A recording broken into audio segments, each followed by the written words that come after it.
Narito tayo ngayon upang makinig at magkaroon ng panibagong kaalaman. Bilang paliwala ng ating programa, ating tinatawag si Binibining Asia A. Allen para sa pambungad na panalangin na agad susundan ng pag-awit ng pambansang awit sa pagkumpas ni Binibining Cristel Fabilor.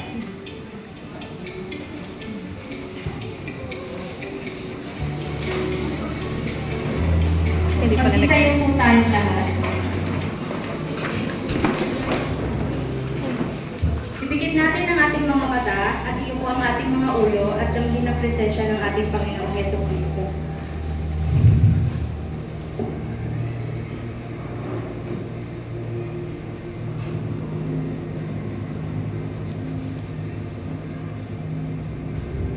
Panginoon, naming mahabagin, narito kami ngayon, handang makinig at matuto. Pagpalain mo ang aming pagsama-sama at gabayan ang aming pag-iisip at puso sa aming pagtahak sa landas ng kaalaman. Idinadalangin namin na gabayan mo ang aming mga salita at gawa upang maghatid ng liwanag at kaalaman sa aming mga kalahok. Pagkalooban mo kami ng pag-unawa at pagmamahal upang magitanglaw kami sa dilim na landas. Naway patnubayan mo ang aming mga kilos at pasya at palakasin mo ang aming pananampalataya habang hinaharap namin ang hamon at katanungan. Sa ngalan ng Ama, ng Anak, at ng Espiritu Santo. Amen.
Maaari na po tayong magsiupo.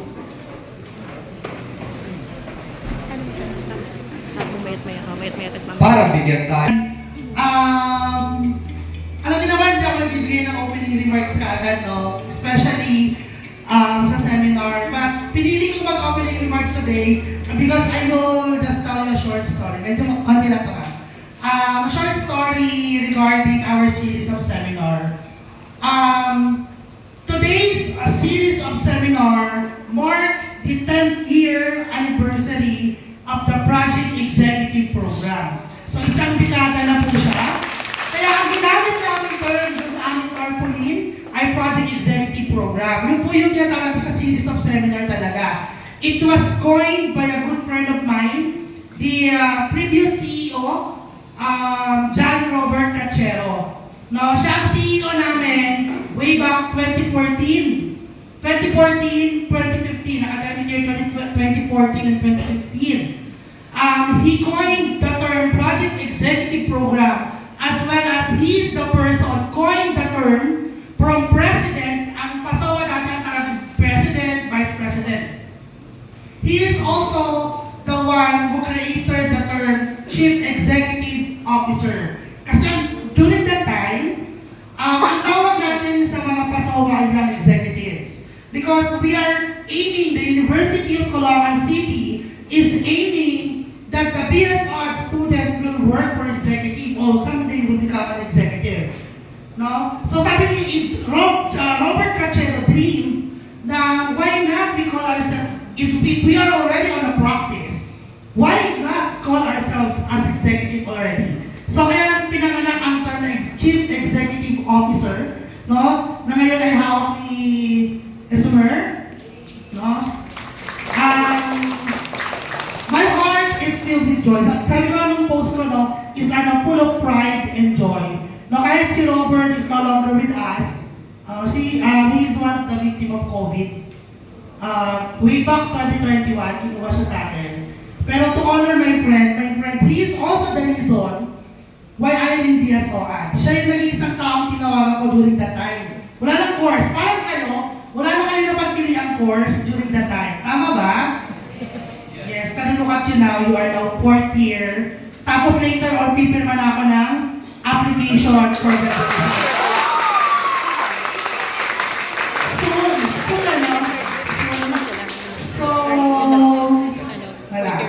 to mark it, we are the first hour batch with Ma'am Krishna. If you can still remember Ma'am Krishna, kami po ang first batch organizer ng Project Executive Program. Ito pong ginagawa natin ngayon. So it's part of the legacy of the future. And I'm so happy na hanggang nag-i-exist siya and it was maintained.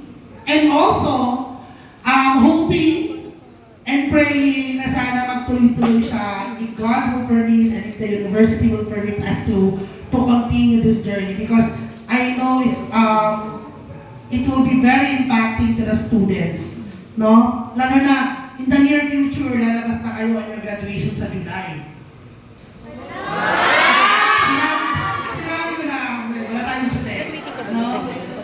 And also, Project Executive Program is the mark that we are on a countdown to the end of your journey as college student. No, hanggang kailan na lang tayo, hanggang katapusan na lang kayo ng April. So, Project Executive Program is the mark that indicates that your long journey as a student will come to an end. No? Ngayon pala, Ngayon naman, magtungo tayo sa pagpapakilala ng ating unang resource speaker, aming tinatawagan si Binibining Kyle Gregorio.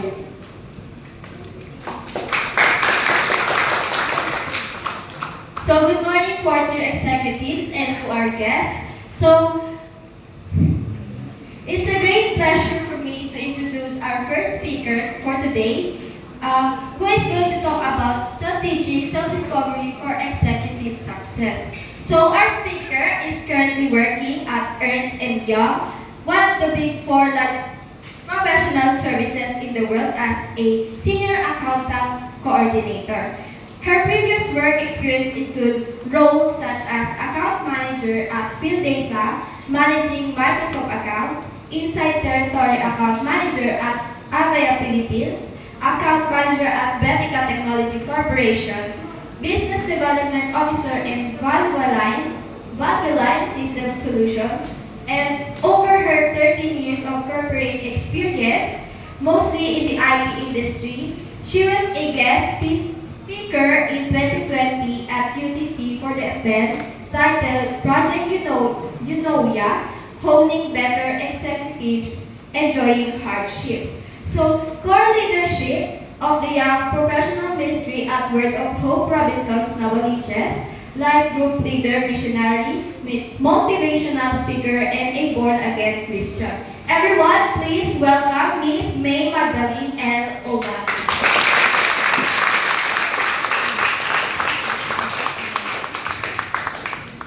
Hello, good morning students. So tama ba ako na 4th year graduating? Yes! So office administration students, tama ba? Yes! Alright, so good morning and thank you for that introduction. So it's a wonderful experience to be here again. Katulad ng sinabi kanina sa introduction, I was here last 2020. So it's been 4 years already and I'm so happy to see fresh faces. Graduating soon, sabi ng professor nyo, congrats in advance. So sa July, graduate na kayo, mag-March na kayo. And of course, I'm so happy to see also yung mga 3rd year students natin, yung mga organizers natin. And of course, si Sir Brian. So, alright, so let's start na. So, binigay sa akin na topic is navigating towards executive success. So, nag-start ako actually by asking different people or different individual what is their perception when it comes to being successful. Would it be okay if magkakaroon din ako dito ng magtatawag din ako para magtanong? Pwede ba? Am I allowed? Alright, so pwede ba ako magtanong din? Kung ano yung, how about si Nino?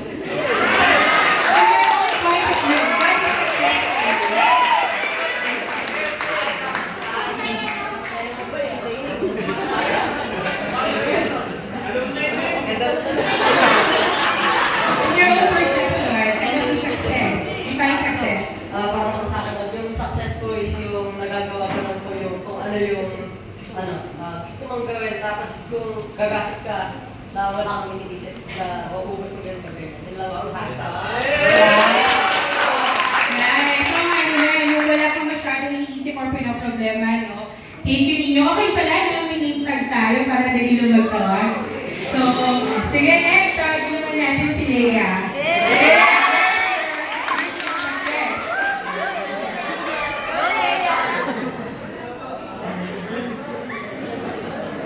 Yung successful yung successful hierarchy sa akin, yung ano po, yung na-achieve mo po lahat ng gusto mo po yung pangarap mo po sa buhay. Alright. So, achievements for Leia. Alright. So, good friends, sa survey na kinonduct ko, here are some of the things na nakuha ko for their definition of success. And hopefully, at the end of this topic, at the end of this talk, ma-define talaga natin ano ba yung ibig sabihin ng success and how are we going to be successful. So, number one, sabi dito, financial stability. So, katulad na sinabi ni Ninyo kanina, kung saan wala kang nang iniisip ng problema, di ba? Sa mga gastos mo, di ba? Number two, professional achievement. Yung alam mo na, pwede na akong tawagin ng professional, na-achieve ko na yung goal ko to be a young professional or a young adult professional. Number three, going beyond to meet a deadline. Most especially sa mga graduating students, di ba? Ang daming mga theses, reports, yung alam mo na nasubmit mo na lahat na kailangan mo submit para makagraduate ka. Di ba? Number four, ayan, sabi naman ng iba, ang definition nila ng success is having house and lot. Sino may gusto nito? Diba? Lahat tayo we want that. Diba? Yung meron tayo masasabi na, wow, ito yung dugun pawis ko. Pinagtabahuan ko talaga ito. And for the others naman, it's earning 6 digits. Diba? Sabi naman nakita ko sa Facebook, sabi, masasabing tao kapag 6 digits ang sahod mo. So, grabe naman. So, dami palang hindi tao just because may 6 digits yung sahod. Grabe, diba? Kasi yun yung definition nila ng success. Alright, so next.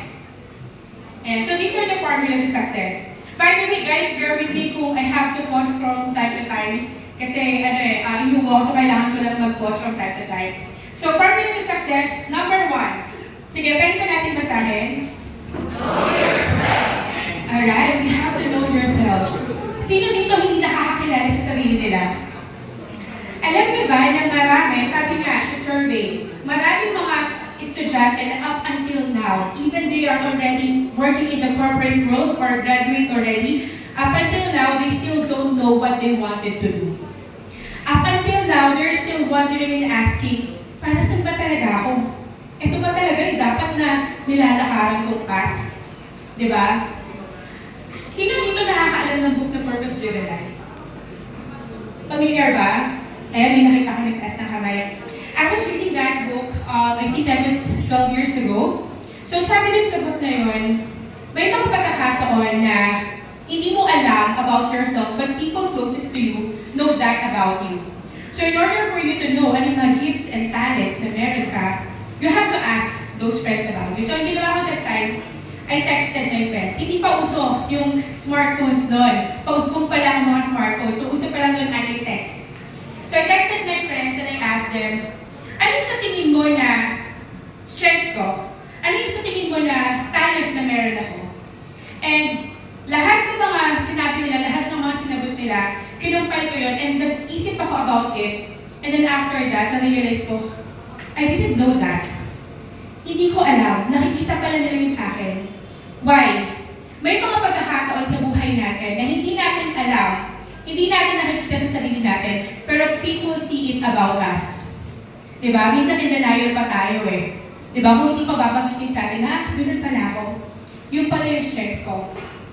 And I remember, I was having this heart-to-heart talk with my ministry head. And during that time, nagkakaroon din ako ng problema when it comes sa career ko na I was from this company and then napunta na naman ako sa another. And I was so wondering na, ano ba talagang dapat kong gawin? Para saan ba talaga ako? And sabi niya lang sa akin, May, ano ba yung gusto mong gawin?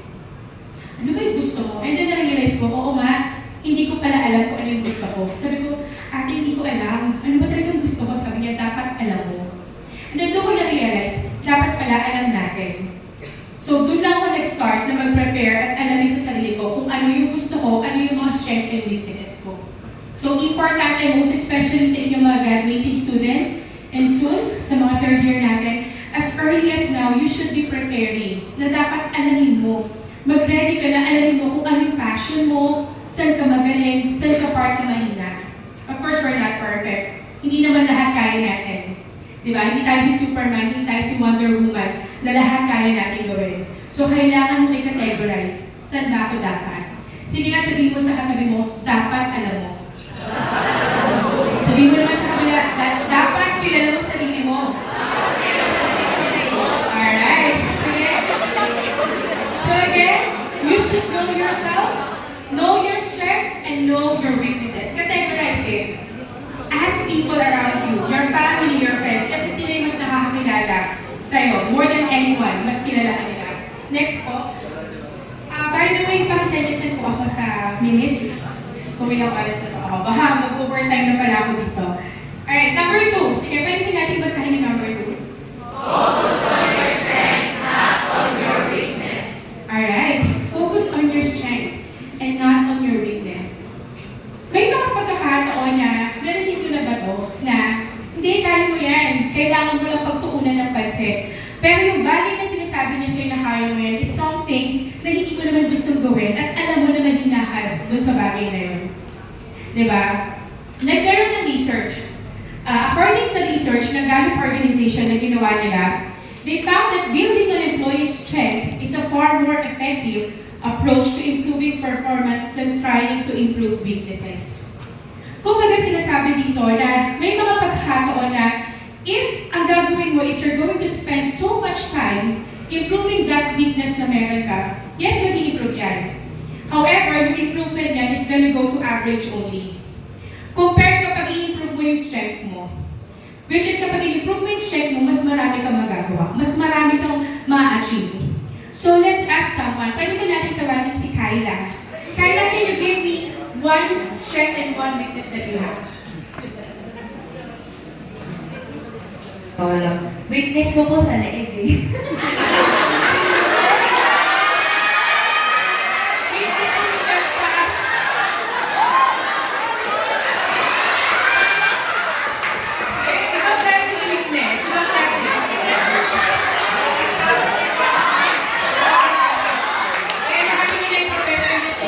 Sorry, sir.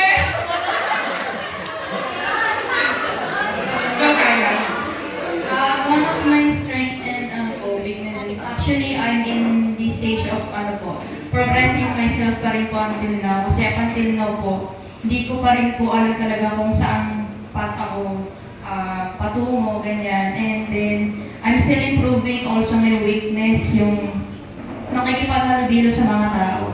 I know I'm not good at it, but I'm still on the process kung paano makihalubilo sa tao.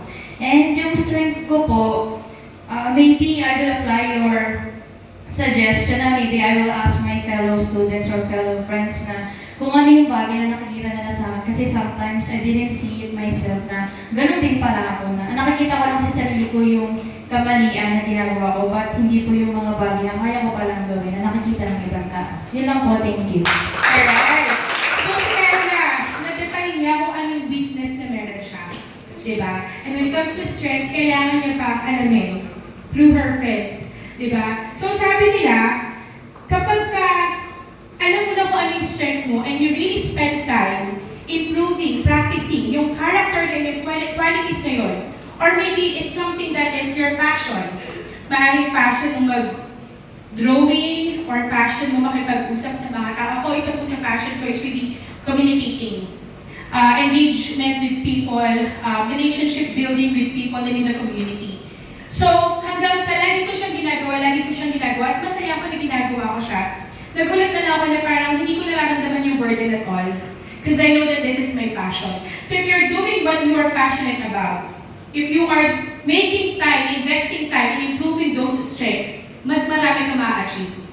At sabi nga po dito, sige po next slide, dun sa survey or dun sa study na kinonduct ng Gallup organization, so this study included 49,495 business units with 1.2 million employees across 22 organizations. So meron sila ginamit dito na 6 outcomes para malaman o ma-determine yung result nitong studies na to. Yung 6 outcomes na to includes sales, profit, customer engagement, turnover, employee engagement, and safety. So nung kinonduct na itong study na to, ito yung nalaman nila, ito yung lumabas, ito yung result. 10% to 19% nag-increase yung sales nila. All because nag-focus sila sa mga employees nila kung ano yung mga strength ng employees na yun. Out of 14%, nag-increase yung profit nila to 29%. And from 3%, naging 7% higher customer engagement, 9% to 15% increase in engagement employees, 22% to 59% fewer safety incidents. At ito po yung sabi dito. What's more, almost 7 in 10 employees who strongly agree that their leader focuses on their strength or positive characteristics are engaged. I remember nung ako pa yung nag-work dun sa isa sa mga IT company na napasukan ko. And then I have this office mate who is also a friend na para-sign na siya nun. Sabi niya sa HR namin, magpapasa na po ako ng resignation. So, syempre kasi meron yung interview parate. May interview, ganyan-ganyan. So, sabi, ano talaga yung reason? Bakit gusto mo mag-resign? So, dami niya sinabing excuse kasi po, gusto ko na magkaroon ng mas better opportunity, ganyan. Pero at the end of it, natumbok ng HR namin na you're not loving what you're doing.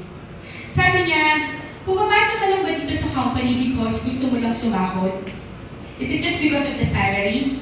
Kasi if pumapasok ka lang because of the salary, you're gonna find yourself dragging your feet every day para lang pumasok sa trabaho, pero hindi ka magiging productive. Why? Diba, pagpasok mo sa opisina, bugnutin ka, diba, tinatamad ka, kasi alam mo na hindi ko ito gusto, hindi ko gusto yung ginagawa ko. Kailangan ko lang sumahod. However, if you are working in a company, lalo na sa inyong mga graduating students, pag pumasok kayo sa isang trabaho, and you are doing what you are passionate to do, kahit na napakaliit ng salary, magugulat kayo, ang dami kong nagagawa, ang dami kong na-achieve. And before you know it, yung small salary na yun, pwede kayo ma-promote hanggang sa ma-increase. Why? Because you love what you do. And it reflects. Each time you love what you're doing, it reflects to people around you. It reflects sa mga bosses, sa mga managers. Makikita nila. Kasi alam nila gusto niya yung ginagawa niya. Strength niya to, dito siya magaling. Diba? So it's important na you have to focus on your strength. Sino nakakakilala kay John Maxwell? Or nagkikilala? Yes, John Maxwell. Yan. Anong pangalan ni Miss? Charmaine. Yes, Miss Charmaine. So, sino si John Maxwell?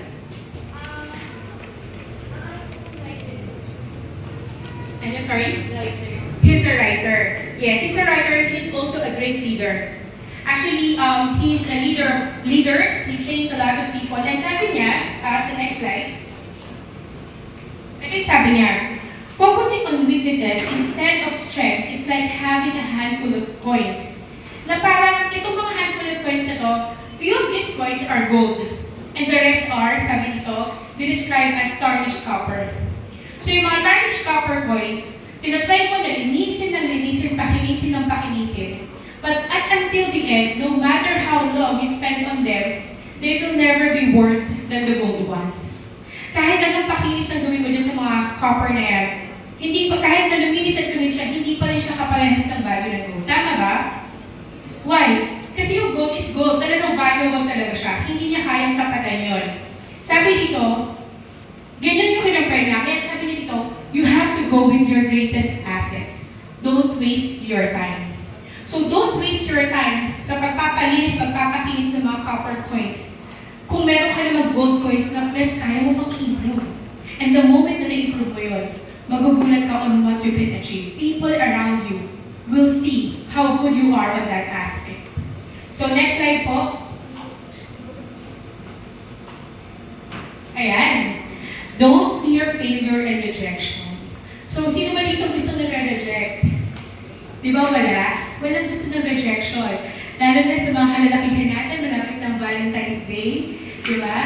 Ayaw natin na nare-reject tayo ng mga nililigawan natin. Or for example, kung meron kayong graduation ball or JS prom, di ba? If you wanted someone na pwede mo siyang makasama sa Valentine's Day or sa JS prom, you don't want it to be rejected, right? Wala pa akong naririnig or kilalang tao na ang sasabihin niya sa akin, Miss May, I wanted to be the worst person that I can be. Di ba lahat tayo gusto natin, we always wanted to be better. We always wanted to have high grades.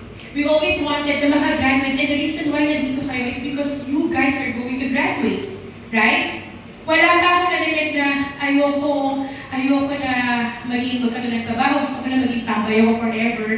Di ba? Walang ganun. We always wanted to be better. However, most of us natatakot. Most of us natatakot mag-apply. Natatakot magtrabaho. Natatakot na pumasok sa corporate world dahil natatakot silang ma-reject. Diba? We have that fear of rejection and failures. Couple of years ago, I also encountered that series of rejection in the corporate world. Actually, nakakatawa nga kayo mga Gen Z na kayo, tama ba ako? Ayan, Gen Z. Ako kasi millennial na ako. Napakadali ng buhay ng mga Gen Z. Sa Gen Z, konting kailangan lang ng research, andyan si Google, di ba? Andyan si ChatGPT. Kami dati, although we have libraries sa school, pero we still have to go out pa rin para kumanap pa ng means of research na kailangan namin gawin. Tapos kapag mag-i-internet naman, kailangan pa namin kumonek sa ISP Bonanza. Meron ba nakakaalam dito doon? Siyempre hindi na. Panahon ko lang talaga yun. Kung saan talagang i-record ko pa yung number, tapos ang tagal. It will take like couple of minutes bago ka mag-connect. So yung hardship, talagang pinagdaanan namin. Unlike sa Gen Z, na sobrang dali. Di ba? Sobrang dali ng buhay, sobrang dali mag-apply.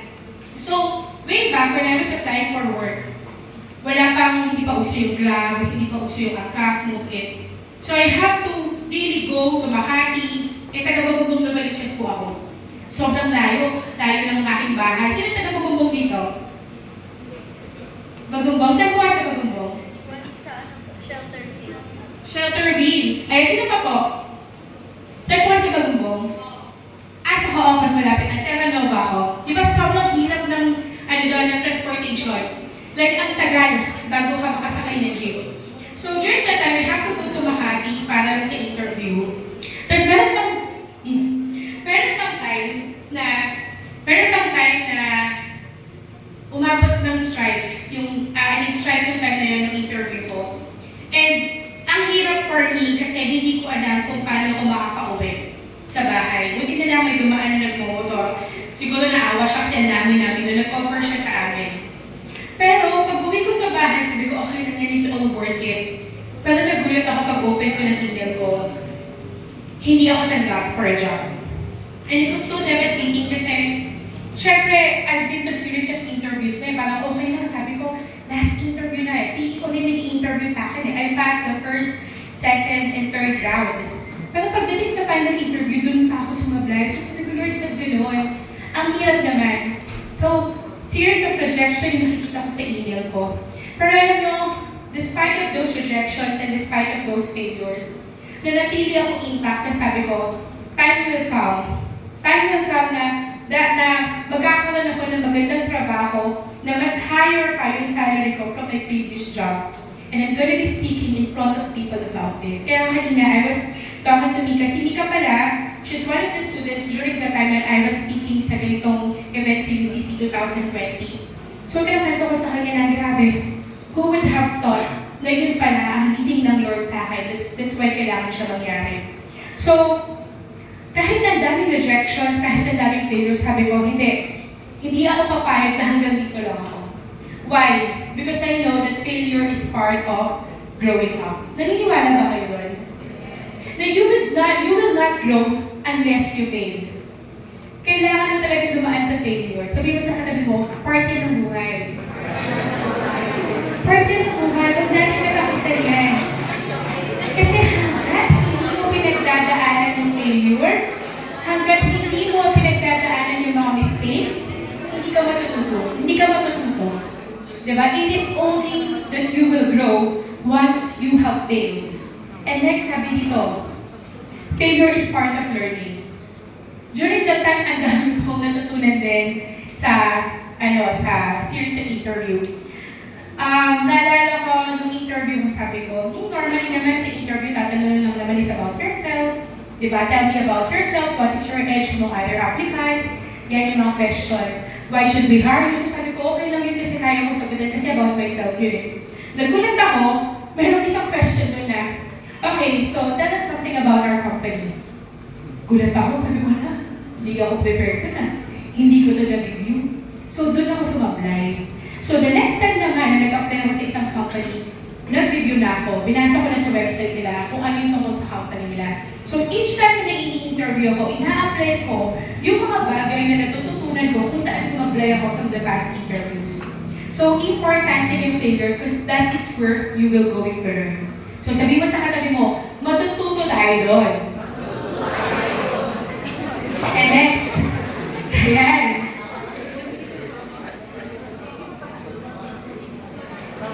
Next, failure is part of success. Ayan. So wala pa akong kilalang successful people or successful person na hindi muna nag-fail. Actually, there are a series of people here, famous people, who failed before succeeding. So, sige po, next slide. Sino po nakakakilala kay Thomas Edison? Alright, so sabi ni Thomas Edison, many of life's failures are people who did not realize how close they were to success when they gave up. One time, I was scrolling my social media, dun sa Facebook ko, meron ako nakita doon na parang animation siya na isang lalaki na nagmimina. Ewan ko baka nakita niyo to. Nagmimina siya, naghanap siya ng mga diamante, ng mga gold. Ang haba na ng tunnel na pinamain niya. Pero wala pa rin diamante, hanggang napagod siya. Umalis na siya. Without knowing na isang pukpuk na lang, ang dami pa ng diamante na nag-aantay sa kanya. Many times, sa ating buhay, ang dali natin mag-give up without us knowing na isang-isa na lang pala. Isang take na lang, pasado na sana ako. Isang requirement na lang, isang subject na lang. Diba? Isang review na lang pala sana. Na-perfect na yung exam. Diba? Hindi porket bumaksa ka sa mga exam in the past, hindi porket na hindi ka naging okay dito sa subject na ito, doesn't mean na hindi ka magiging okay sa mga susunod. Diba? So, ganun din si Thomas Edison. Sabi nga dito, when asked about the many thousands of failures he had when trying to create the light bulb, he famously said, gusto ko to. Sabi niya, I have not failed. He refused. Sabi niya, I have not failed. Why? I just found 10,000 ways that won't work. Sabi niya, I have not failed. Why? Kasi hindi naman siya nag-give up eh. Alam niyo ba, students, the only time that you will fail is if you give up. But if you will not give up sa kabila ng mga rejections, sa kabila ng mga hindi kayo natanggap sa mga trabaho or sa mga subjects na nabagsak, hindi pa rin kayo consider as failure dahil meron pa rin hope para kayo ay mas maging better individual. So sabihin mo sa katabi mo, there is hope. There is hope. So lagi na natin yan, there is hope. Diba? So next time. Sino ko nakakilala dyan? Sa mga boys natin, of course. Sa mga mahilig ng basketball. Michael Jordan, right? So sabi niya, I've missed more than 9,000 shots in my career. I've lost almost 300 games, 26 times. I've been trusted to take the game-winning shot and missed. I've failed over and over and over again in my life, and that is why I succeed. Alam niyo po, si Michael Jordan, dumating sa time na, sabi nito, he was cut from his high school team. And then dumating sa time na nag-try din siya sa maging baseball player. However, nung naging baseball player siya, sabi nito, he ultimately failed in this effort to get the major leagues. Pero nagkaroon naman siya ng award, Good Games naman in the minor league. Why? Kasi si Michael Jordan, he is born to be a basketball player, not a baseball player. Although okay naman siya, pero hindi yun yung forte niya. Hanggang sa bumalik siya sa basketball team, sabi dito, even though he is the GOAT, sabi, he got his success through hard work after failure. Kasi alam niya, this is my passion. Alam niya, gusto kong mag-basketball. Kahit na wala siya, tinanggal siya sa team nila, ito yung gusto kong gawin, dito ako magaling. So he improved and he improved until he succeed. At sa actually, di ba meron pong, sa mga boys, di ba meron pinangalanan sa kanyang shoes? Di ba, ni Jordan? And he's one of the greatest basketball player, even though he's already, wala na siya, di ba? Namatay na siya because of an accident. Ay! Sorry, kasi hindi namatay. I could be right. Sorry sa mga fans ni Michael Jordan, ha? Hindi siya yung namatay, si Kobe Bryant, baka magalit kayo sa akin. So si Kobe Bryant yun. Pero, kilala si Michael Jordan to the point na kapag nakita natin yung shoes, di ba? Uy, wow, bigatin to. Di ba? Alam natin na kung sabi Michael Jordan, sobrang famous siya to everyone. In all over the world, hindi lang sa US, di ba? Alright, next slide. Ayan, sino pa nakakakalala sa kanya? Abraham Lincoln. Sabi dito, as a young man, Lincoln entered military service in the Black Hawk War as a captain, yet left as a private. With every little formal education, ito yung maganda, he taught himself and became a lawyer and congressman. His real rise to national prominence could also be viewed as a failure, and in 1858, Lincoln tried for a seat in the Illinois Senate, and this led to a series of hotly contested debates known as the Lincoln-Douglas debates. He lost the Senate election, so natalo po siya nung pumasok siya sa Senado, but really impressed a lot of the right people even with his loss. And then 2 years later, he ran for president and he won. At alam naman natin, he's not just a president, he's one of the great presidents in the United States. Sabi dito, he did not let lack of formal education or a spotty career of failures or initial political failure rattle him, and he went on to become one of the greatest presidents. Diba? Just imagine these people.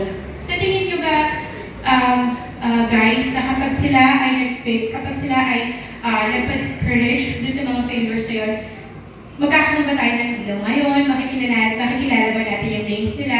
Di ba hindi? At ganoon din sa sarili mo. Di ba? Who would have thought, malay nyo, next time, kayo na pala na-invite na mag-speak. Malay nyo, next time, one of the students here will be running for Senate. Di ba? Malay nyo, yung katabi mo, siya pala, ang susunod na presidente ng Pilipinas. Di ba? You will never know. Di ba? Kaya nag-shake hands na sila. Pagkat na natin. Alright? Di ba? You would never know. But that is only if you will not give up. So again, this time, sabihin mo naman sa sarili mo, I will not give up. I will not give up. Alright. Okay, next slide.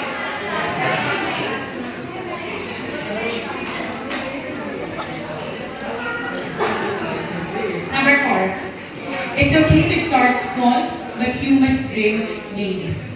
Ayan. So sabi dito, no one have it all in the beginning. Ibig sabihin, wala nag-umpisang magaling agad.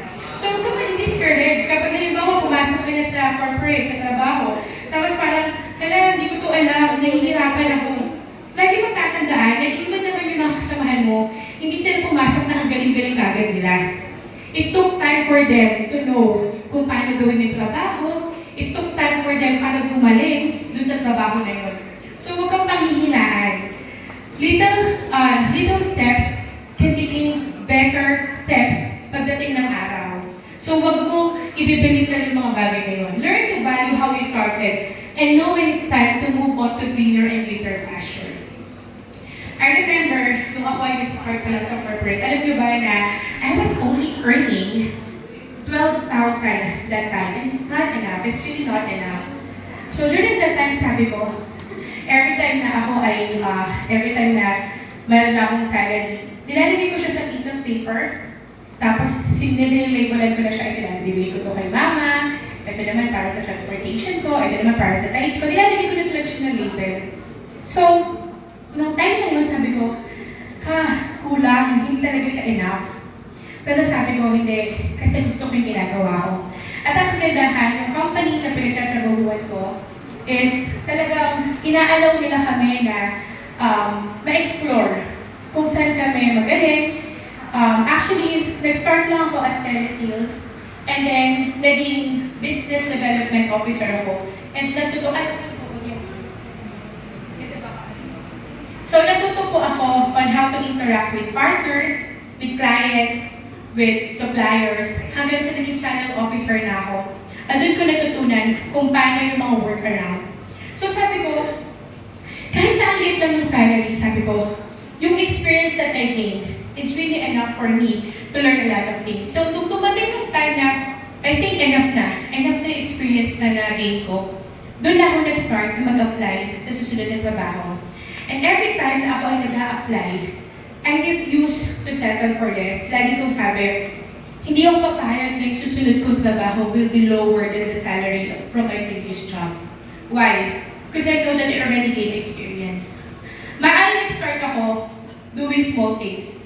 Nag-start ako sa ganitong role lang. Pero hindi mapapantayan yung experience na natutunan ko on this kind of job. And that experience lead me to a better company, And every time na ako ay nag-a-apply sa mga susunod na company, laging tumataas yung asking ko at binibigay nila. And laging 100% yung tinataas each time that I am applying. So maaaring hindi ka magandang nag-start, maaaring parang hindi to enough, baka nga below minimum lang to hindi pa to enough sa akin. Pero wag mo i-belittle kung paano ka nag-start. Kasi yung umpisa na yan, from small steps, kaya yan mag-turn or mag-change into bigger something that will help you para makarating doon sa greener pasture. So next, and last but not least, sino nakakilala dito? Si Steve Jobs. Ito sure ako, patay na talaga si Steve Jobs. 2011. Ayan, kasi I was in Valley Life during that time. Siya po yung founder ng Apple, di ba? Macintosh. Alam niyo po ba na before he died, he was invited to speak sa mga graduate students sa Stanford Universities. And isa sa speech niya na sobrang naging famous quote at talagang naging popular is yung last word na to. Sinabi niya, stay hungry, stay foolish. Bakit niya sinabing stay hungry, stay foolish? Kasi he wanted to encourage individuals, young generations, young adults like you, young people like you, na huwag kang makukontento or huwag kang masasatisfy kung ano yung meron ka right now. Why? Kasi kapag masasatisfy ka lang ng gano'n, hindi ka mag-i-improve. I remember when I was in field data, we have this CEO, he's actually a Chinese siya. So, every year, nagkakaroon kami ng kick-off party. And meron kaming quota na we have to reach. Umabot na ng milyon yung quota namin. And we praise God kasi each year, na-reach naman namin yung quota na yun. However, during kick-off party namin, nagugulat kami kasi by next year, by next year, ito na yung target natin. So, tumataginting na ang laki na yung amount. So, narinig ko yung mga office mate ko na parang hindi na yan reachable. Parang ang hirap na yan i-maintain, ang hirap na yan i-achieve. Pero bakit yun yung mindset ng CEO namin? At bakit hanggang ngayon, ang ganda ng company na yun at nagsistrive? Kasi, he remained hungry. Diba? Hindi siya nakontento kahit na alam niya na na-reach na ng mga employees ko, itong quota na to, lagi siya nag-strive for more. Diba? So, huwag ka makukontento sa kung meron ka lang right now. Kahit sabihin mo naipasa mo na, hindi. Meron pa. There's more to it than that. You have to remain hungry. You have to remain foolish. When you say you remain foolish, meaning to say, kailangan, there's always things to learn for you. Kahit na mukhang perfect mo na, kabisado mo na itong trabaho na to, or transactional na yung ginagawa mo, there's still things to learn. Diba? There's still things to improve. So remain hungry, remain foolish. At sa paglabas nyo from this university, pagpasok nyo sa corporate world, lagi nyo tandaan, I have to learn more. Diba? I will not be contented sa ganito lang. There's always things that I need to learn. So sabi ko, next slide, sabi dito, experience is your best teacher. If not for the work experience na pinagdaanan ko sa mga iba't ibang klaseng companies, I don't think na tatapalan na yung asking ko. If not for those experience, I don't think na magiging kaparehas ako nung ibang mga applicants na ganito sila, na galing na companies, mga universities. But because of the work experience that I've been through, that I have, yun yung naging susi ko para magkaroon ng magandang trabaho. At ganoon din sa inyo. So experience is the best teacher. Huwag kang aanuwan yung trabaho if you know that you're going to gain experience on this. Tama ba? Next. Experience will lead you to a better job. Diba? So katulad po na binanggit ko kanina, dami ko ng inikutan na companies at saka iba't ibang klase ng roles. Pero because of that, it leads me to much better job, much better roles, diba? Because I gain experience. And experience will help you land a better role. So be hungry and foolish for learning and experience. Next slide. Last na po ito. Next slide. Ayan. Hello. Hello. Ayan. Number 5. You have to pray and expect that God can do possible out of the impossible. Sa lahat po ng pinasukan ko, each time na I am applying for a job, I am always praying to God that, God, tulungan mo ako kasi I wanted to honor you sa lahat ng pinagdadaanan ko. I wanted to glorify you on this kind of job that I have. And one of the verse na talaga nag-strike sa akin, nung time na dami ko naging failures and rejection sa pag-apply, itong Ephesians 3:20. Sabi po dito, now to Him who is able to carry out His purpose and do super abundantly more than all that we dare ask or think, infinitely beyond our greatest prayers, hopes, or dreams, according to His power that is at work within us. Lagi kong sinasabi sa sarili ko paulit-ulit, God, you are able. God, I know that you can do exceedingly, abundantly, more than I ask, more than I think, more than I imagine. Noong time na nag-a-apply po ako, may mga people around me, even closest friends pa nga eh. I felt discouraged that time kasi sabi nila, ang tagal mo lang walang work up, ilang years ka na natay ka sa bahay, bakit hindi mo patanggapin itong trabaho na to? So, meron na po akong work experience nun. Siguro mga 5 to 6 years na ako nag-work sa corporate. Pero kasi nga, sabi ko, alam ko may experience na ako, I refuse to settle for this. Sabi ko, alam ko may gagawin ng Lord, but able siya na magbigay sa akin ng work. Tapos may mga offer naman na job, may job offer. Pero yung offer, although malaki naman siya, pero kasi lower siya to the previous company where I've been through, where I was working. So sabi ko, it's not because alam kong kaya ko, hindi eh. But because alam kong kaya ng Lord ko, na kaya niya mag-provide ng mas mataas na salary. At kaya niya ipakita sa mga tao, sa paligid ko, that the faith that I have is not in vain. Hanggang sa dumating po yung time na, ito ang galing talaga ng Lord. Kasi, merong company, itong Ernst & Young where I was working, hindi po ako nag-apply dito.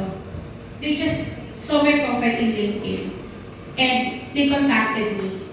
Sabi ko, Lord, ang galing kasi this only shows na it's not me, but it's you who made a way, who opened doors of opportunities para magkaroon ako ng magandang trabaho.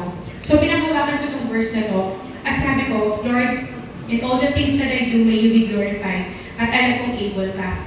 So sa paglabas niyo ng corporate world, huwag niyong bibitawan yung prayer. Lagi tayo mag-pray for guidance, for provision, and that God will open doors of opportunities. Dahil si Lord, pag siya nag-open ng doors of opportunities, sobrang ma-amaze kayo. Magugulat na lang kayo kung paano niya kayo tutulungan at makakarinig kayo dun sa disarging niyo. Ayan. And, next po.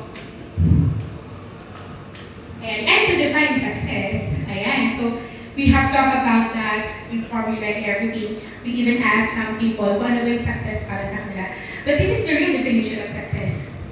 Success is when you learn from all your failures and rise beyond your mistakes, having fulfilled the purpose why it has to happen. Ang ibig sabihin po ng success is kung alam mo na sa sarili mo na natuto ka na dun sa mga failures na yun. At yung mga salary, car, house and lot, yung mga yan, those are just bonuses. I've known a lot of people na 6 digits yung salary nila, pero they don't feel successful at all. Why? Kasi yung mistakes nila paulit-ulit. Diba? Paulit-ulit pa rin sila dun sa sitwasyon that they are right now. Diba? But real success comes when you know that you are satisfied and contented, knowing that you were able to surpass the hardship and is now doing things with a sense of purpose. Kapag alam mo sa sarili mo that there's a reason why this had to happen, there's a reason why kailangan ko muna mag-start sa ganito, sa maliit muna, hanggang sa dumating yung time, as you look back, makikita mo, yun pala yun. Kaya pala siya kailangan ko pagdaanan. And let me end this talk with a testimony. So, siguro nag-patsi-patsi nyo na po yung mga kwento ko kanina. So, when I was starting in the corporate world, nag-start ako, nakatulad nung nabanggit ko, nag-start ko na ako na teleperformance sa BPO, and then na-realize ko na hindi ito yung line of job ko. Sabi ko, ayoko na ganito masyado repetitive. So sabi ko, mag-aan na ako, ididiretso ko dun sa talaga kung saan ako graduate. I'm a graduate po of Bachelor of Business Administration. So sabi ko, mag-try ako yung talagang pang-office na. So lumipat ako sa isang company kung saan naging telesales ako. And then yung nabagay ko kanina, naging Business Development Officer, Channel Officer. Hanggang sa napunta naman ako sa isang IT company, wala po akong background sa IT. So sobrang hirap, sabi ko, ang hirap nito kasi hindi naman ako IT person. So nahirapan ako paano, but I stayed, I studied, and I really took time para alam ko, mamalaman ko lahat ng gagawin ko. And then after that, nung naging account manager na ako, napunta na ako sa isa ulit na IT company, naging territory account manager, and nung napunta na ako dito sa Ernst & Young, nagulat ako. Lahat ng trabaho ko in the past, lahat ng ginagawa ko ngayon. So sabi ko, okay. Kaya ako pala siya pinagdaanan. Kaya pala ang hirap, kasi na-apply ko siya ngayon. Kung wala akong background, kung wala akong idea sa mga ginagawa ko noon, I don't think napapasa ako sa EY. I don't think na mare-regular ako sa EY. So in everything that you do, always learn, always ask yourself, what is the purpose for this? Stay. Stay where you are right now. And where you are right now is not an accident. Even right now na nakaupo ka dyan sa upuan na yun, narinig mo to, it's not a coincidence, it's not an accident that you are hearing this, because there's a purpose why you have to hear this. And I will end this with a verse in Jeremiah 29:11. For I know the plans I have for you, plans to prosper you and not to harm you, plans to give you hope in the future. Marami sa mga young generations, they think they are hopeless.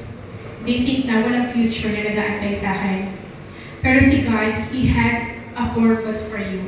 He has good future for you. So panghawakan mo yun, and you have to stay, you have to remain resilient, be positive, be encouraged, and don't fear rejections and failures kasi may purpose pa sa lahat ng yan. At darating yung araw na alam ko, each and every one of you will know what's your purpose here in this earth. So yun lamang po ay namin sa inyo. Mga dun sa taas, madalas kasi sa taas hindi masyadong nakikinig eh. Tanong ka pa ito, tanong ka dyan.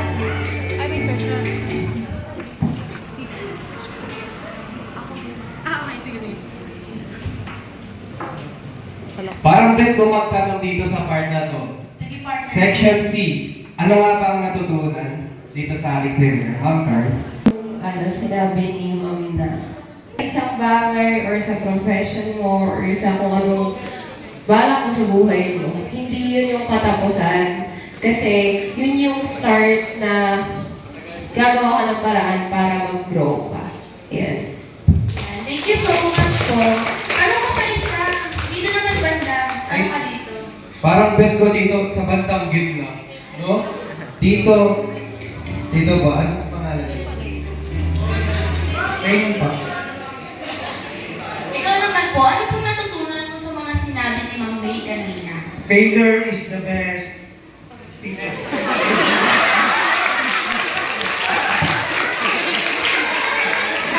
Maraming salamat sa kasagutan. Isa pa. Meron pa tayo sa kasagutan na gusto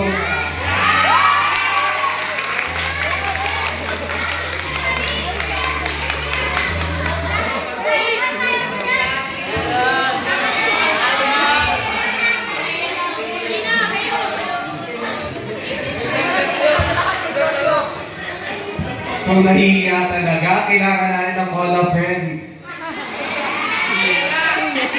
Hello po.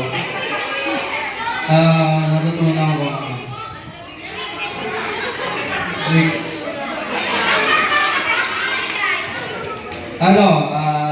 Yung bandang dulo kasi napakaganda. Kasi after all the message, kumbaga parang struggle pa rin naman yan eh. Andun pa rin naman yung work mo eh. Pero ang isa lang naman yung kailangan mo is magtiwala sa Panginoon. Yun lang naman yun eh. At the end of the day, papasok ka after the future, pero uwi ka, kailangan doon pa rin yung pananampalataya sa Panginoon. Thank you. Thank you so much po.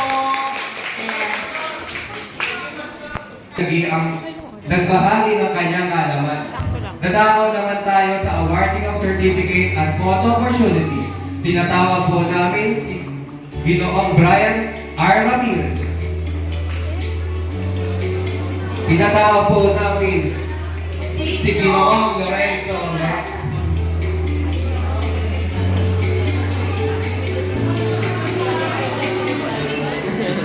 Ayan, magandang umaga po sa bawat isa. Inaanyaya ko pong bumaba si Ma'am Sara Domingo and Sir Brian Ramirez for photo opportunity po. Basahin ko lang po yung content ng certificate. Certificate of Appreciation. This certificate is given to Ms. May Magdalene L. Omagi for sharing her invaluable time and expertise as a guest speaker during the seminar Navigating Toward Executive Success, organized by the engagement team held at the University of Caloocan City, Camarin Business Campus, Audio Visual Room on February 8, 2024. Signed by Engagement Chairman Terence Luis Morata, Program Coordinator BSOAD, Prof. Brian M. Ramirez, and Dean of College of Business and Accountancy, Dr. Eloisa P. Manas.